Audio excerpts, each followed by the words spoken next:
ଏହି ଭିଡ଼ିଓଟି କେବଳ ମନୋରଞ୍ଜନ ପାଇଁ କାହା ଭାବନା ସଖାଳିବା ଆମର ଉଦ୍ଦେଶ୍ୟ ନୁହେଁ। ତେଣୁ ଆପଣମାନେ ଭିଡ଼ିଓଟି ଦେଖନ୍ତୁ ଆଉ ହସି ହସି ମୁତି ପକାନ୍ତୁ।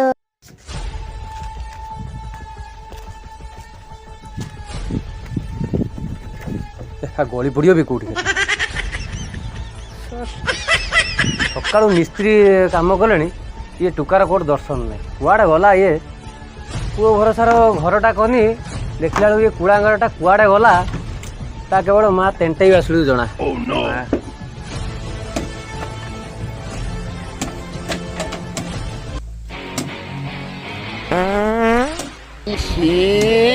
କି କଥା ଏଗୁଡାକ?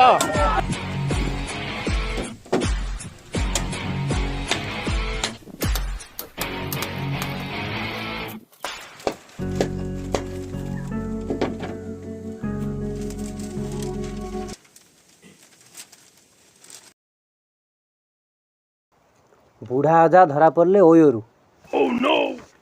ୟା ପରେ ମୋ ପାଳି ପଡ଼ିବନି ତ।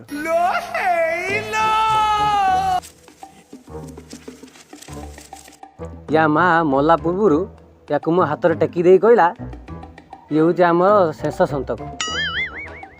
ୟାକୁ ପାଳି ପୋଷି ଏତେ ବଡ଼ କରିବ ଯେ ମାପିବା ପାଇଁ ମାପ ଫିତା ବି ସର୍ଟ ପଡ଼ିବ। କେତେ ସରଧାରା ୟା ନାଁ ଦେଇଥିଲି କୃଷ୍ଣ। ଏ ଶଳାଟି ଏତେ କେଳେଙ୍କାରୀ ଲୀଳା କରୁଛି ଯେ ମୋ ପଛପଟେ ସବୁ କିଳା ପଶିବ ବୋଲି ହେଉଛି।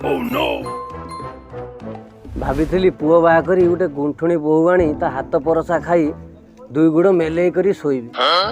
ହେଲେ ସବୁ ଆଶା ମୋର କାଖ ପାଖ ଦେଇ ପଛପଟେ ବାହାରିଗଲା। ଧେତ୍, ଆଉ ବଞ୍ଚିବାକୁ ମନ ଡାକୁନି।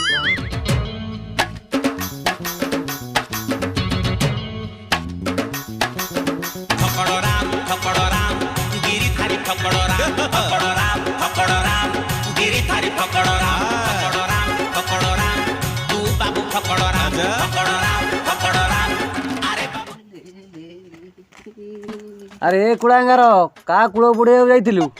ମୋଟା ଯେମିତି ବୁଲା କୁକୁର ଭଳିଆ ତ ଦେଖାଗଲାଣି। ନାଇଁ ବାପା, ସାଙ୍ଗ ଘରୁ ଟିକେ ଭାଙ୍ଗ ମାତେ ଯାଇଥିଲି। କଣ ହେଲା? ନାଇଁ ବାପା, ସାଙ୍ଗ ଘରୁ ଟିକେ ରଙ୍ଗ ଦେବା ପାଇଁ ଯାଇଥିଲି। ହଉ ଯା, ଘର ଭିତରକୁ ଯା। ଆଜ୍ଞା ବାପା। ଭକ୍ତି ଝରି ପଡୁଛି।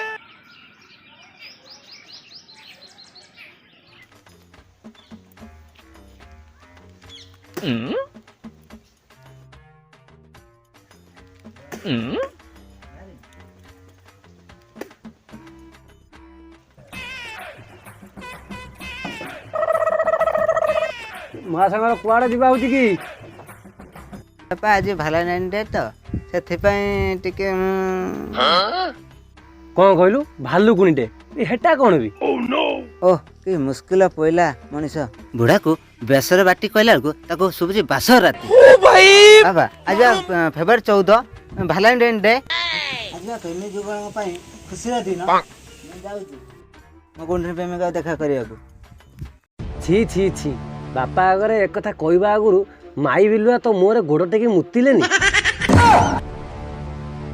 ଆରେ ମୁଁ ଶୁଣିଥିଲି ଏଇ ଦିନକୁ ସରକାର ପୁଲୱାମାରେ ମରିଥିବା 40 ଜଣ ଶହୀଦଙ୍କୁ ସମ୍ମାନ ଦେବା ପାଇଁ ବଳକା ଡେ ଭାବରେ ପାଳନ କରାଯାଉଛି। ଓହୋ ବାପା, ଏଟା ବଳକା ଡେ ନୁହେଁ, ବ୍ଲାକ୍ ଡେ। ମାନେ ଆମ ପାଇଁ ଏକ ଦୁଃଖର ଦିନ। ଆଉ ବାଡ଼ି ପୋଷା ସବୁ ତ ବୁଝୁଛୁ, ପୁଣି କେମିତି ଏଇ କାମରେ ମାତିଛୁ? ଆରେ ବାପା, ସେମାନେ ହେଲେ ଆମ ଦେଶର ଯବାନ। ଦେଶ ପାଇଁ ଜୀବନ ଦେବା ତାଙ୍କର କର୍ତ୍ତବ୍ୟ। କିରେ କଣ କହିଲୁ? ଜୀବନ ଦେବା ତାଙ୍କର କର୍ତ୍ତବ୍ୟ? ଛି, ସେମାନେ ମଲେ ବୋଲି କଣ ଆମେ ତାଙ୍କ ପାଇଁ ଲୁହ ଢାଳିବୁ? ଆଉ କଣ ସେ ଲୁହର ପିନ୍ଧି ଗାଧେଇବୁ? ଆରେ ଏ କୁଳାଙ୍ଗାର, ଆମେ ପରା ସେମାନଙ୍କ ପାଇଁ ଶାନ୍ତିରେ ଘର ଭିତରେ ଗେଞ୍ଜି ଉପରୁ ଟେକି ପେଟ ବାହାର କରିକି ଲୁଙ୍ଗି ଢିଲା କରିକି ଆମେ ଶୋଉଛନ୍ତି, ଆଉ ତୁ କହୁଛୁ? ହେକ୍ ବାପା, ତମ ଖନା ବଚନ ଶୁଣିବା ପାଇଁ ମୋ ପାଖରେ ଟାଇମ୍ ନାହିଁ। ମୁଁ ଯାଉଛି, ମୋ ଡାଲିଂ ସେପଟ ଅପେକ୍ଷା କରି କରି ଉଇ ହୁଙ୍କା ପାଲଟି ଯାଇଥିବ। ହଉ ଯା, ତତେ ଅଟକେଇବାକୁ ମୋ ପିଚାର ମନ ନାହିଁ।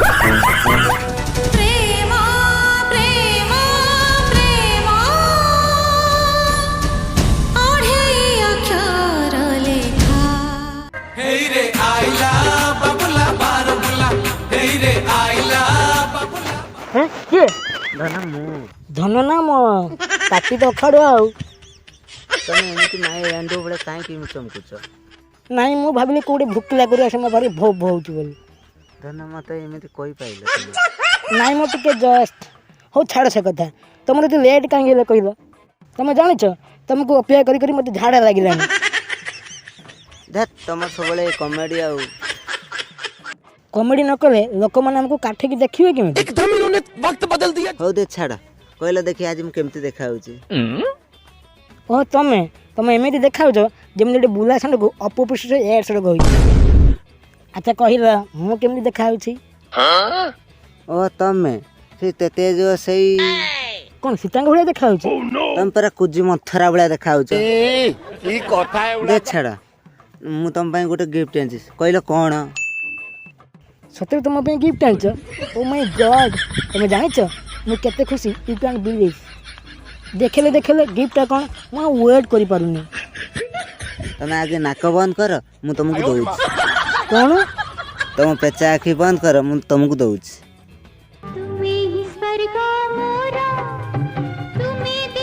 ନା ତମେ ଏବେ ଆଖି ଖୋଲ।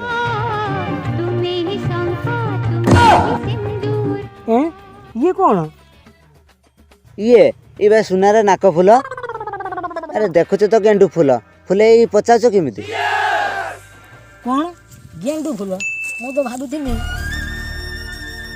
କ'ଣ ଧନ ମୋ ଗିଫ୍ଟ କ'ଣ ତମର ପସନ୍ଦ ହେଲାନି? ପସନ୍ଦ ନା ଛେନା ଗୁଡ଼? କ'ଣ ମୋ ସହିତ ମଜା କରୁଛ? କିଭଳିଆ କାଙ୍ଗଳିଆ ପିଲାକୁ ମୁଁ ଭଲ ପାଇଲି, ହେଲେ ଗିଫ୍ଟ ଗୋଟେ ଦେବାକୁ ଓକାନି ଓକା ଭଲ ପାଇବାକୁ ହାଇଁ ପାଇଁ। କ'ଣ କହିଲା ଧନ? କେବଳ ମୋ ପଇସା ପାଇଁ ମୋତେ ଭଲ ପାଇଥିଲ? ଆଉ କ'ଣ ତମେ ସେଇଟା ଦେଖି ଭଲ ପାଉଥିଲ? ତମକୁ ଭଲ ପାଇ ମୋ ଜୀବନ ପଚା ଗୋବର ହେଇଗଲା।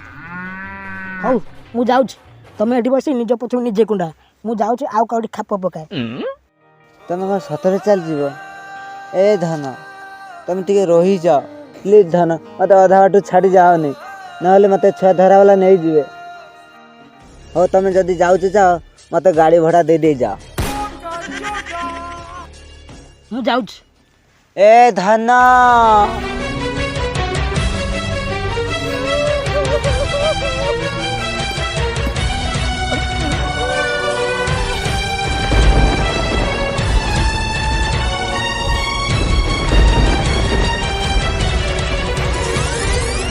ଯା ରେ ଯା, ଯେତେବେଳେ ବୁଝିପାରିବୁ ବାପା ମାଙ୍କର ମହତ୍ତ୍ୱ ସେତେବେଳେ ଜାଣିବୁ ପ୍ରେମିକା ବଡ଼ କି ବାପା ମା ବଡ଼। ଯା ମୁଁ ଯାଉଛି ଆଉ କାଉଠି ଖାପ ପକାଏ। জীবনরে জীবন তু দেহ ছাড়ি জানা, ପ୍ରେମିକା ବଡ଼ କି ବାପା ମା ବଡ଼? ଯା দেহ ছাড়ি জানা, ଯିବାକୁ ନାହିଁ ମୋର ଆଉ କିଛି ବାହାନା,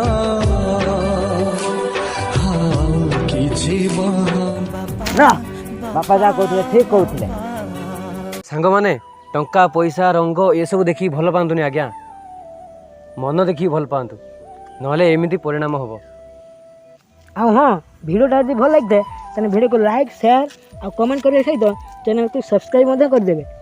ଆଉ ହଁ ସାଙ୍ଗମାନେ, ଚାଲନ୍ତୁ 14 ଫେବୃଆରୀକୁ ଭାଲେଣ୍ଟାଇନ୍ ଡେ ପରିବର୍ତ୍ତେ ଶହୀଦ ଯବାନଙ୍କ ପାଇଁ ବ୍ଲାକ୍ ଡେ ପାଳନ କରିବା। ଧନ୍ୟବାଦ।